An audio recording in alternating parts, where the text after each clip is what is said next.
What if I told you Jesus came to abolish religion? What if I told you voting Republican really wasn't his mission? What if I told you Republican doesn't automatically mean Christian, and just because you call some people blind doesn't automatically give you vision? I mean, if religion is so great, why has it started so many wars? Why does it build huge churches but fails to feed the poor? Tell single moms God doesn't love them if they've ever had a divorce, but in the Old Testament, God actually calls religious people whores. Religion might preach grace, but another thing they practice. Tend to ridicule God's people. They did it to John the Baptist. They can't fix their problems, and so they just mask it, not realizing religion's like spraying perfume on a casket. See, the problem with religion is it never gets to the core. It's just behavior modification, like a long list of chores. Like, let's dress up the outside, make it look nice and neat. But it's funny, that's what they used to do to mummies while the corpse rots underneath. Now, I ain't judging, I'm just saying, quit putting on a fake look. Because there's a problem if people only know that you're a Christian by your Facebook. I mean, in every other aspect of life, you know that logic's unworthy. It's like saying you play for the Lakers just because you bought a jersey. See, this was me too, but no one seemed to be on to me. Acting like a church kid while addicted to pornography. See, on Sunday I'd go to church, but Saturday getting faded, acting if I was simply created to just have sex and get wasted. See, I spent my whole life building this facade of neatness, but now that I know Jesus, I boast in my weakness. Because if grace is water, then the church should be an ocean. It's not a museum for good people, it's a hospital for the broken. Which means I don't have to hide my failure, I don't have to hide my sin.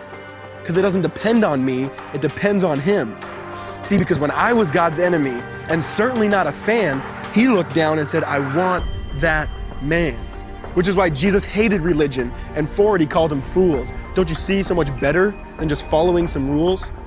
Now let me clarify. I love the church, I love the Bible, and yes, I believe in sin. But if Jesus came to your church, would they actually let Him in? See, remember He was called a glutton and a drunkard by religious men. But the Son of God never supports self-righteousness, not now, not then. Now back to the point, one thing is vital to mention. How Jesus and religion are on opposite spectrums. See, one's the work of God, but one's a man-made invention. See, one is the cure, but the other's the infection. See, because religion says do, Jesus says done. Religion says slave, Jesus says son. Religion puts you in bondage, while Jesus sets you free. Religion makes you blind, but Jesus makes you see.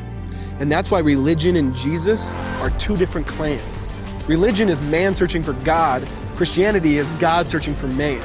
Which is why salvation is freely mine, and forgiveness is my own. Not based on my merits, but Jesus' obedience alone. Because He took the crown of thorns and the blood dripped down His face. He took what we all deserved. I guess that's why you call it grace. And while being murdered, He yelled, Father, forgive them. They know not what they do. Because when He was dangling on that cross, He was thinking of you. And He absorbed all your sin and He buried it in the tomb, which is why I'm kneeling at the cross saying, come on, there's room. So for religion, no, I hate it. In fact, I literally resent it. Because when Jesus said, it is finished, I believe He meant it.